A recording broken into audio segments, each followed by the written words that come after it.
Hi! This is Revathi. Video చూస్తున్న వారికి likes, కామెంట్స్‌తో support చేస్తున్న వారికి థ్యాంక్ యూ సో మచ్. 'నా తనువు నా ప్రాణం నీకై' ఎపిసోడ్ నెంబర్ 19.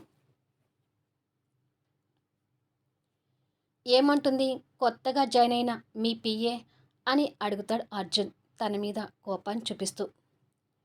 తను చెర్రీ కోసమే పిఏ పోస్ట్‌కి వచ్చిందని బాగా అర్థమైంది. చెర్రీని చూడాలని తాపత్రయపడుతుంది అంటాడు కళ్యాణ్. అసలు మైథిలి అలా ఎందుకు చేస్తుంది? తనకు భర్త, పిల్లలు ఉన్నాక మళ్ళీ చెర్రీని చూడాలనుకోవడం ఎందుకు? అని అడుగుతాడు అర్జున్. ఎంతైనా చెర్రీకి కన్నతల్లి కదా అర్జున్. మైథిలి సరోగేట్ మదర్ అయినా చెర్రీ ఆలనా పాలనా సంవత్సరం వరకు చూసింది కాబట్టి ఆ బంధాన్ని మర్చిపోలేకపోతుంది. అసలు మైథిలి ఇక్కడ ఉందని తెలుసుంటే నేను చెర్రీతో ఇక్కడికి రాకపోయేవాణ్ణి అంటాడు బాధపడుతూ. నువ్వేదో తప్పు చేసినట్టు తన కోసం నువ్వు దూరంగా ఉండటం ఎందుకు? తనే నీకు దూరంగా వెళ్తే కరెక్ట్. ఇలా దగ్గరగా ఉంటే ఎప్పటికైనా మీ ఇద్దరి జీవితాలకు ప్రమాదమే. అందుకే మైథిలికి ఏదో రకంగా నచ్చచెప్పి తనని, తన పిల్లల్ని మోహన్ ఉన్న జర్మనీకి పంపించే ప్రయత్నం చెయ్యి అంటాడు అర్జున్. నేను అదే అనుకుంటున్నాను.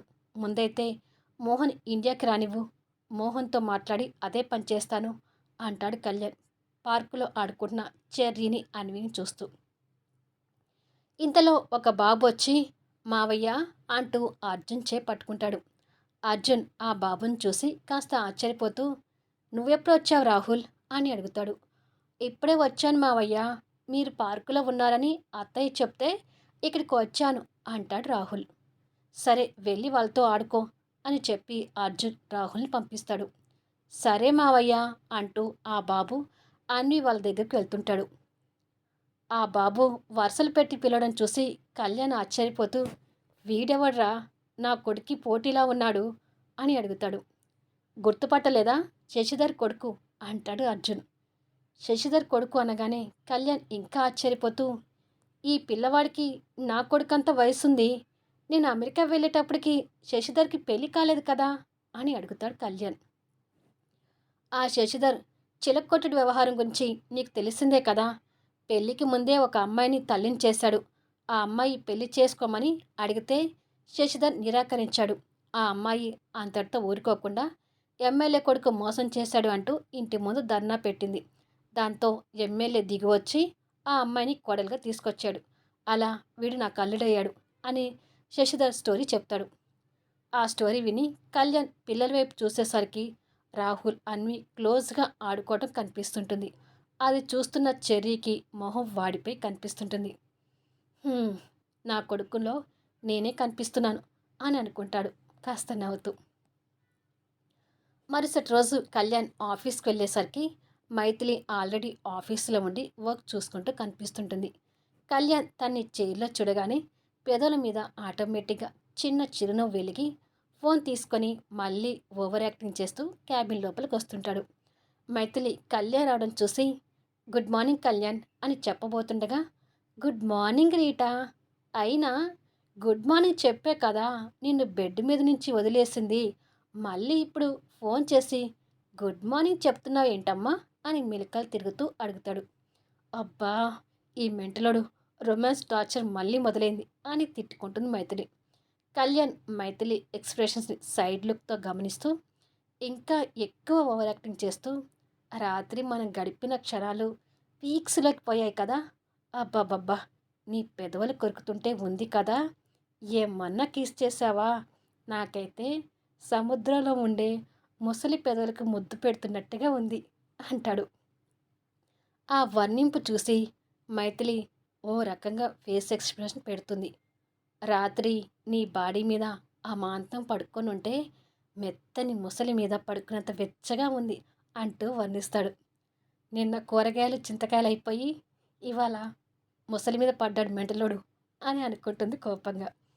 ఇక నీతో గడిపిన ప్రతి క్షణం కూడా ముసలి మీద కూర్చొని ఈత కొడుకు ఈత కొడుతున్నంత హాయిగా ఉంది. అబ్బబ్బా, మన రొమాన్స్ని ఏమన్నా వర్ణిస్తున్నానో కదా. మరి నాలో ప్లే బాయ్ నిద్ర లేచాడంటే నా డైలాగ్స్ ఇలాగే ఉంటాయి అని అంటాడు. ఇక మైథిలికి పిచ్చి లేచి కళ్యాణ్ అని గట్టిగా అరుస్తూ చేతిలో ఫోన్ ఫైల్ పట్టుకొని దగ్గరికి వస్తుంది. సరే రేటా, ఇక్కడ మనం రొమాన్స్‌గా మాట్లాడుకుంటూ ఉంటే కొన్ని దిష్టి కళ్ళు ఓర్వలేకపోతున్నాయట్టుంది.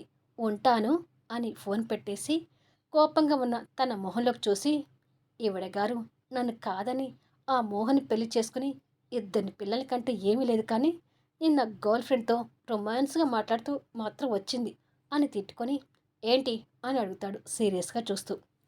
ఈ ఫైల్ మీద అర్జెంటుగా నీ సంతకం కావాలి. నెక్స్ట్ ప్రాజెక్ట్ కోసం రెడీ అవుతున్న ఫైల్ ఇది అని అంటుంది కళ్యాణ్ చేతికిస్తూ. సరే చేస్తానుండు అని చెప్పి కళ్యాణ్ ఆ ఫైల్స్ మీద సైన్ చేస్తూ, ఇవాళ గీత పేరు మీద రూమ్ బుక్ చేయమని చెప్పాను కదా, చేశావా అని అడుగుతాడు.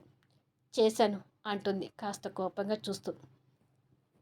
ఆ గీత అయితే ఈ రీటా కన్నా ఇంకా ఫాస్ట్, తెగ రొమాంటిక్గా ఉంటుంది అంటాడు వెక్కిలి నవ్వు నవ్వుతూ. మంచిది.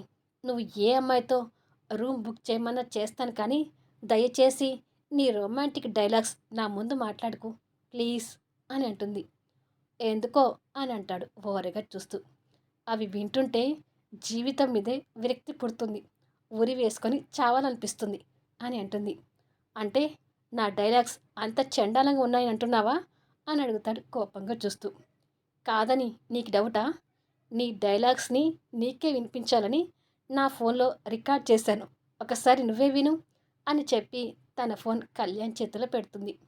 వింటాను, నాకేమైనా భయమా అంటూ ఆ డైలాగ్స్ వింటాడు. మొదటి డైలాగ్కే పొట్ట చేత పట్టుకొని మొహం ఏదోలా పెట్టుకుంటూ, నా డైలాగ్ నాకే వికారం పుడుతుంది ఏంటి అని మనసులో అనుకొని టక్కున రికార్డ్ కట్ చేస్తాడు. ఏంటి వినకుండా కట్ చేశావు అని అడుగుతుంది. అంటే నా పవర్ఫుల్ రొమాన్స్ డైలాగ్స్ నేను వింటే దిష్టి తగులుతుందని కట్ చేశాను అని అంటాడు ఏడుపు మొహం పెట్టుకుంటూనే పైకి నవ్వు నటిస్తూ. ఆ క్షణం కళ్యాణ్ మొహం చూస్తుంటే మైథిలికి నవ్వాగక, ఏంటి ముసలి పెదవులకి ముద్దు పెడుతున్నట్టుగా ఉందా అంటూ మైథిలి నవ్వు ఆపుకోలేక పక్క పక్క నవ్వుతుంటుంది. కళ్యాణ్ గిల్టీగా తలదించుకొని తల గొక్కుంటూ ఉంటాడు. ఇంకా ఏంటి ముసలి మీద పడుకున్నంత వెచ్చగా ఉందా అంటూ పక్కపక్క నవ్వుతుంటుంది. మైథిలి అలా నవ్వుతుంటే కళ్యాణ్ చిరునవ్వుతో తన్ని అలాగే చూస్తూ, నువ్వు ఎప్పుడు ఇలా నవ్వుతూ ఉండాలేనిమి అని అనుకుంటాడు మనసులో. మైథిలి కాసేపు అలాగే నవ్వి, అమ్మో నవ్వలేక చచ్చిపోతున్నాను. గర్ల్ ఫ్రెండ్స్ని కూరగాయలతోనూ కొక్కడాయలతోనూ పోల్చే తింగరోడివి నిన్నే చూస్తున్నాను అని అంటుంది. ఓయ్ మాటలు ఎక్కువ అవుతున్నాయేంటి? నేను మెంటలోనే కానీ తింగరోని కాదు. ఆ రీటా ఏదో కాస్త లావుగా పొడుగ్గా ఉంటుంది కాబట్టి క్రొకడైల్‌తో పోల్చాను అంతే. అది తప్ప అసలు నా డైలాగ్స్ ఎందుకు రికార్డ్ చేశావు అని అడుగుతాడు అమాయకంగా చూస్తూ. నీ పవర్ఫుల్ రొమాన్స్ డైలాగ్స్ని గిన్నీస్ బుక్లోకి ఎక్కిద్దామని రికార్డ్ చేశానులే అని అంటుంది ఫోన్ తీసుకుంటూ. నీకు వెటకారాలు బాగా ఎక్కువయ్యాయి అంటాడు కోపంగా. నీకేమైనా తక్కువయ్యాయా? ఇంకొకసారి నా ముందు ఇలాంటి చెత్త రొమాంటిక్ డైలాగ్స్ చెప్తే ఈ రికార్డులు స్టాఫ్ ముందుకు వినిపిస్తాను జాగ్రత్త అని అంటుంది. నువ్వు అంత పని చేయకు తల్లి, నీకు పుణ్యం ఉంటుంది. అందరికీ వికారం పుడితే హాస్పిటల్లో జాయిన్ చేయించలేక చావాలి అని అంటాడు కాస్త భయంగా చూస్తూ. మైథిలి నవ్వుతూ, ఆ మాత్రం భయం పెట్టుకొని ఉండు అంటూ వెళ్ళి సీట్లో కూర్చుంటుంది. నా డైలాగ్స్తో ఇలా కూడా బెదిరించవచ్చని ఇప్పుడే అర్థమైంది. బాబోయ్ నిజంగానే అంత చండాలంగా వర్ణించానేంటి అని అనుకొని, ఇంతకీ నేను ప్లే బాయ్ అని నమ్ముతుందా లేదా, నమ్మకపోతే ఎలాగైనా నమ్మించాలి అని అనుకుంటూ వచ్చి చైర్లో కూర్చొని, నాకు వర్ణించడం రాదేమో కానీ ఆ అమ్మాయిలతో గడపడం మాత్రం బాగా వచ్చు అంటాడు. మైథిలి ముందున్న ఫైల్స్ సర్దుతూ, ఇలా అమ్మాయిలతో తిరగకపోతే శుభ్రంగా పెళ్లి చేసుకోవచ్చు కదా అని అడుగుతుంది. నువ్వు చేసుకున్నావు కదా, అది సరిపోదా అని మనసులో ఈర్ష్యగా అనుకొని, పెళ్లి చేసుకుంటే ఒక అమ్మాయితోనే ఉండాలి, అదే ఇలా అయితే నా ఇష్టం వచ్చిన అమ్మాయితో తిరగొచ్చు కదా అంటాడు కోపంగా చూస్తూ. నువ్వు నైట్ హోటల్ వెంట ఆ అమ్మాయిలను వెంటేసుకుని తిరుగుతుంటే బాబు ఒంటరివాడు కావట్లేదా అని అడుగుతుంది. ఏం నేను లేనని వంకతో నువ్వు మళ్ళీ నైట్ దొంగతనంగా రావటానికా అని అడుగుతాడు. వచ్చిన ఉపయోగం లేదని తెలిసింది కదా, మళ్ళీ అలా ఏమీ రానులే అని అంటుంది. మంచిది, నీ లైఫ్ నువ్వు చూసుకో, నా కొడుకుని నేను చూసుకోగలను అంటాడు కాస్త సీరియస్గా చూస్తూ. మంచిది, నీ లైఫ్ నువ్వు చూసుకో, నా కొడుకుని చూడాలనుకోకు అంటాడు కాస్త సీరియస్గా చూస్తూ. మైథిలి మనసులో ఆలోచించుకుంటూ, నా లైఫ్ని చూసుకోవడానికి ఏం మిగిలిందని ఒంటరితనానికి భయపడే నేను చివరికి ఒంటరిగా మిగిలిపోయాను. అసలు శ్రేయ అమెరికాలోనే ఉంది కదా, తన ద్వారా నా విషయాలను తెలిసే ఉంటాయి కదా, మోహన్ని పెళ్లి చేసుకోకుండా ఎందుకు ఆగిపోయావని ఒక్క మాట కూడా అడగటం లేదేంటి అని మనసులో ఆలోచిస్తుంటే, ఏంటి మైథిలి ఏదో ఆలోచిస్తున్నావు అని అడుగుతాడు. ఏమీ లేదు అని అంటుంది బాధగా చూస్తూ.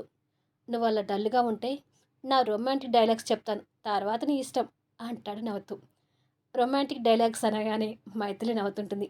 అలా ఇద్దరూ నవ్వుతూ వర్క్ చేస్తూ ఉంటారు. సాయంత్రానికి కళ్యాణ్ ఆ నవ్వు మొహంతోనే ఇంటికొచ్చి చెర్రీతో టైం స్పెండ్ చేస్తుంటాడు. రాములమ్మ కళ్యాణ్ని కాస్త ఆశ్చర్యంగా గమనిస్తూ, కళ్యాణ్ బాబు గారి మొహంలో ఈ సంతోషం చూసి ఎన్ని రోజులవుతుందో. మైథిలి మేడం పెళ్లి చేసుకుంటే ఇలా ఎప్పుడు సంతోషంగా ఉండేవాడు. కానీ మైథిలి మేడం ఆవేశానికి పోయి రాముడు లాంటి కళ్యాణ్ బాబు గారిని దూరం చేసుకుని ఆ మోహన్ చేసుకుంది అని అనుకొని బాధపడుతుంటుంది. మైథిలికి కూడా అలా నవ్వు మొహంతోని ఇంటికి చేరుకొని తర్వాత ఒంటరిగా ఉండిపోయిన తన స్థితిని గుర్తు తెచ్చుకొని బాధపడుతుంటుంది. ఇలా ఇద్దరికీ ఆఫీసులో నవ్వుతూ పాడుతూ రోజులు గడిచిపోతుంటాయి. ఒంటరిగా ఉన్నప్పుడు ఆ ఇద్దరు బాధపడుతున్నా ఆఫీసులో కలిసినప్పుడు మాత్రం ఇద్దరూ సంతోషంగా మాట్లాడుకుంటూ ఉంటారు. ఇలా కొన్ని రోజులు గడుస్తాయి. అది పరశురం ఆఫీస్. క్యాబిన్లో కూర్చున్న పరశురం తనకి ఎదురుగా ఉన్న ఓ నలుగురు కిరాయి రౌడీలకి మైథిలి ఫోటో చూపించి, ఐశ్వర్య గ్రూప్ ఆఫ్ ఇండస్ట్రీస్లో సీఈఓగా కళ్యాణ్కి పిఏగా జాయిన్ అయింది. తను ఓ ముఖ్యమైన ఫైల్తో ఆఫీస్కి బయలుదేరుతుంది. ఫైల్స్తో సహా ఈ మైథిలిని కిడ్నాప్ చేయాలి, ఇది అడ్వాన్స్ అని చెప్పి పరశురం కొంత అమౌంట్ వాళ్ళకి ఇస్తాడు. తప్పకుండా సార్, పని ముగించుకొని వస్తాం అని చెప్పి రౌడీలు వెళ్ళిపోతారు. కళ్యాణ్ అవమానించడం పరశురం గుర్తు తెచ్చుకొని, ఇంతకింత మీ బావ మరదల సంగతి చెప్తాను కళ్యాణ్ అని అనుకొని, అంతలోనే టేబుల్ మీద తన కూతురు జెస్సీ ఫోటో చూడగానే ఆ కోపాన్ని పోగొట్టుకొని చిన్న చిరునవ్వుతో ఆ ఫోటోని చేతిలోకి తీసుకొని, ఇండియా ఎప్పుడొస్తావని వెయిట్ చేస్తున్నాను జెస్సీ అని అనుకుంటాడు. జెస్సీ ఓ పూలవనంలో నవ్వుతూ పరిగెత్తుతూ ఉంటుంది. జెస్సీని అందుకోవటానికి ఎదురుగా తన ప్రియుడు కూడా నవ్వుతూ పరిగెత్తుకుంటూ వస్తాడు. అలా ఆ ప్రేమికుడు జెస్సీకి దగ్గరగా వచ్చి తనని పైకి ఎత్తుకొని, ఐ లవ్ యూ జెస్సీ అని ఆనందంగా అరుస్తుంటాడు. ఐ లవ్ యూ టూ సూర్య అంటూ జెస్సీ కూడా నవ్వుతూ చెప్తుంది. అమాయకత్వాన్ని చిన్నతనాన్ని దాటి వచ్చిన సూర్య పరశురాం కూతురు జెస్సీతో లవ్లో ఉన్నాడు. సూర్య నవ్వుతూ జెస్సీని కిందికి దింపుతాడు. జెస్సీ కూడా నవ్వుతూ సూర్యని చుట్టుకొని, మరి కొన్ని నెలలో మనం ఇండియా వెళ్ళిపోదాం సూర్య, వెళ్ళిపోగానే మనం వెంటనే మ్యారేజ్ చేసుకుందాం అని అడుగుతుంది. మనం ఇంకా చిన్నపిల్లనే జెస్సీ, కొన్ని రోజులు ఈ లవ్ డేస్ని ఎంజాయ్ చేద్దాం అంటాడు తనని అలాగే పట్టుకొని పూల మీద పడుతూ. ఇలా ఎన్ని రోజులు ఎంజాయ్ చేద్దాం అని అడుగుతుంది జెస్సీ సూర్య హృదయం మీద వాలి పడుకుంటూ. మా మైథిలి అక్కకు పెళ్ళి అయ్యే వరకు అంటాడు తన భుజం చుట్టూ చేవేసి. త్వరగా మీ అక్కని పెళ్ళి కొప్పించు సూర్య అని అంటుంది జెస్సీ సూర్య హృదయం మీద వేలుతో రాస్తూ. ఇక్కడ నుండి ఫోన్లో ఎంత చెప్పినా మా అక్క వినడం లేదు. ఇండియా వెళ్ళగానే మా అక్కని పెళ్ళికి ఒప్పించి మోహన్ గారితో మా అక్క పెళ్ళి చేసే పనిలోనే ఉంటాను అని అంటాడు. అలాగా అని సూర్య హృదయం మీద గాయాలు మచ్చలుగా ఉండిపోయిన లాఠీ దెబ్బల గుర్తులను చూస్తూ, అవును సూర్య, నిన్ను ఎప్పటి నుంచో అడగాలనుకుంటున్నాను, నీ ఒంటి మీద అక్కడక్కడ ఇలా మచ్చలున్నాయి ఏంటి అని అడుగుతుంది. సూర్య హృదయం మీద వాలి పడుకున్న జెస్సీ ఒంటి మీద ఉన్న గాయాల గుర్తుల గురించి అడగగానే సూర్యకి జైల్లో లాఠీ దెబ్బలు తినటం గుర్తొచ్చి క్రాంతి మీద కోపంతో కళ్ళు ఎర్రగా రగిలిపోతుంటాయి. నీ తనుకైలో ఓన్లీ మైథిలి కళ్యాణ్ పేర్స్తోనే కథ నడిపించాను, కానీ ఈ పాటలో అందరినీ సెట్ చేయాలి కాబట్టి మైథిలి కళ్యాణ్ మెయిన్ రోల్స్గా చూపిస్తూనే మిగతా జంటలు కూడా సెట్ చేసే విధంగా స్టోరీ వెళ్తుంటుంది. అంటే క్యారెక్టర్స్ డిమాండ్ బట్టి కథ ముందుకు వెళ్తుండగా సూర్య, మోహన్, ఆర్య కూడా సైడ్ హీరోలా కనిపిస్తుంటారు. ఖచ్చితంగా కథ మీకు నచ్చే విధంగా వెళ్తుంటుంది. ఈ వీడియోపై మీ అభిప్రాయాలు తెలుపుతూ కామెంట్స్ ఇవ్వండి. అలాగే లైక్స్ ఇచ్చి సపోర్ట్ చేయండి. మళ్ళీ నెక్స్ట్ వీడియోలో కలుద్దాము.